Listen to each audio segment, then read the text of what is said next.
use drawings or manuals during the assembly. A watchmaker knows by heart where the hundreds of small parts have to be placed, what their names are, in which order they should be mounted, and what type of oil should be used for oiling.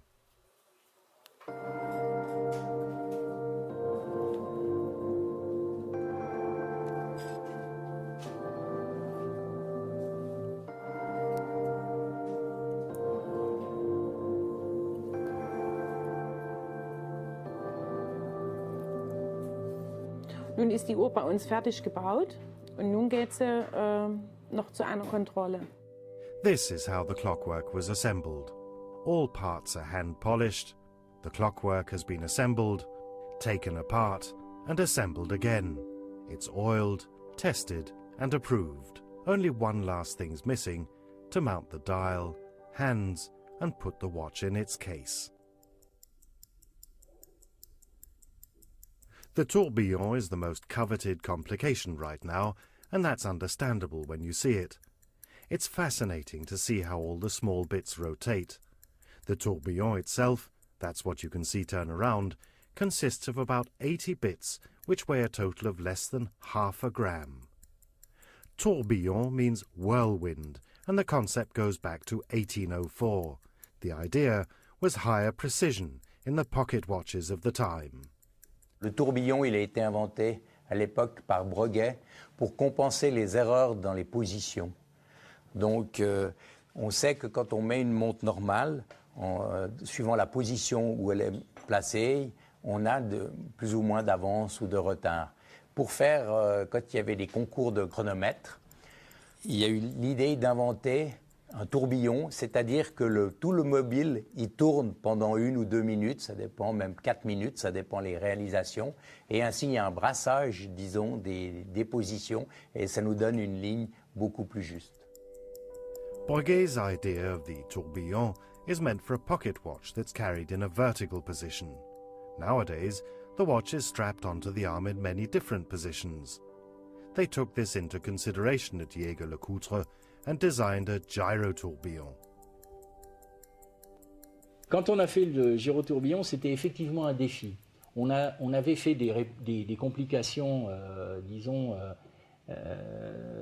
communes aux 5 ou 6 grandes marques horlogères du monde, mais personne encore n'avait réalisé un gyro-tourbillon tel que celui-ci. On a travaillé avec un horloger ingénieur qui est chez nous, Éric Coudray, qui est un Coudray, disons, sûrement d'une famille des anciens horlogers de Blois, qui s'est installé ici il y a pas mal de temps et qui travaille chez nous et qui a reconstruit complètement de façon imaginaire ce mobile, et tout est dans cette précision de fabrication, dans cette conception. Imaginez quelque chose qui tourne sur 3 axes, c'est absolument ludique, puisqu'on n'arrive pas, c'est magique, on n'arrive pas à comprendre réellement comment ça tient, comment ça fonctionne.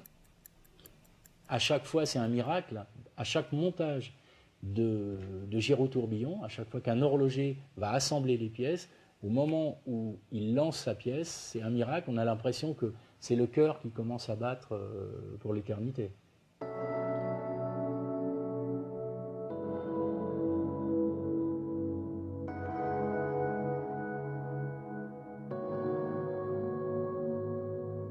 The uncrowned king of watchmaking is Patek Philippe. No other timepieces are surrounded by so much prestige. The 14 most expensive wristwatches ever sold are from Patek Philippe.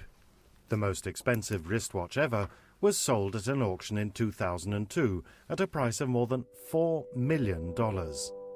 It was this world timer from 1946. The fact that it was this watch that was the most sought after in the world came as a surprise for Philippe Stern. This watch is not really so special, not so complicated.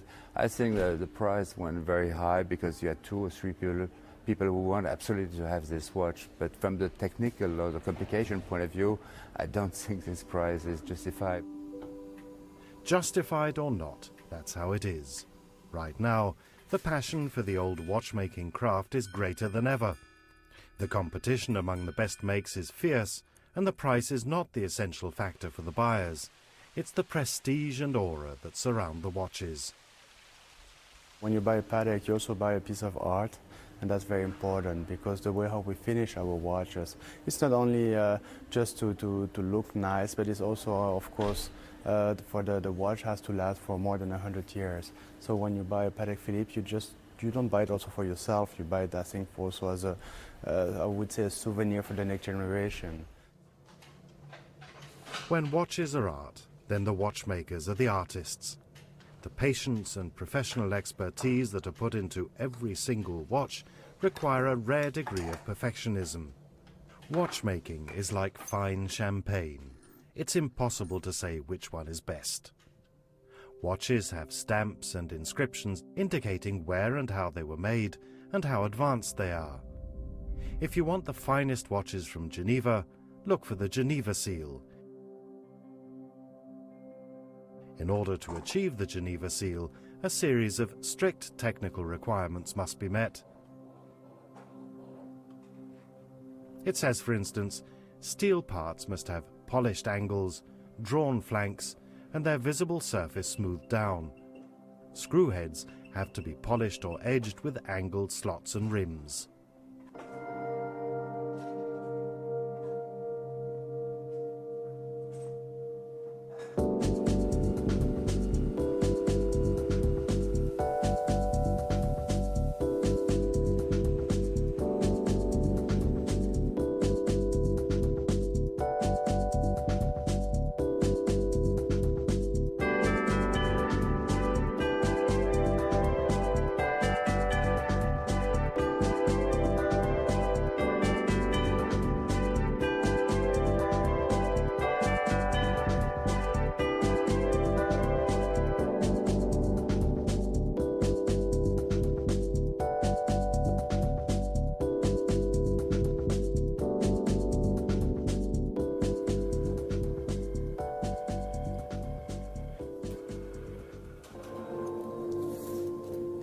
We've arrived at the last bit of work on the Lange watch.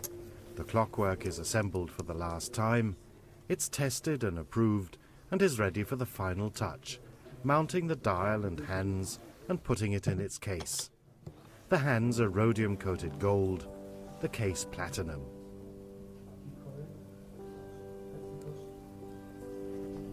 Und das garantiert, dass er wirklich fest sitzt, weil der darf sich dann nicht mehr bewegen. Damit das Nullstellen dann auch wirklich garantiert wird, dass er immer wieder genau auf 0 steht.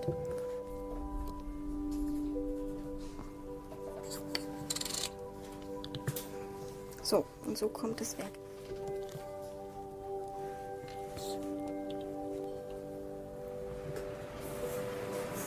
Ich hänge die Uhr hier auf, nachdem ich sie aufgezogen und abgelesen habe. Und wenn das über mehrere Wochen erfolgt ist, wird die Uhr an die Endkontrolle weitergeben, die die Uhr nochmal optisch und technisch überprüft. Und dann wird die Uhr versandfertig gemacht. At last it's ready. 390 components are designed, constructed, produced, polished, assembled, oiled and tested. The work is characteristic of Lange, with blue screws and red rubies in gold chatons. This is where we end our journey into the world of watches. This is how a fine timepiece is made today.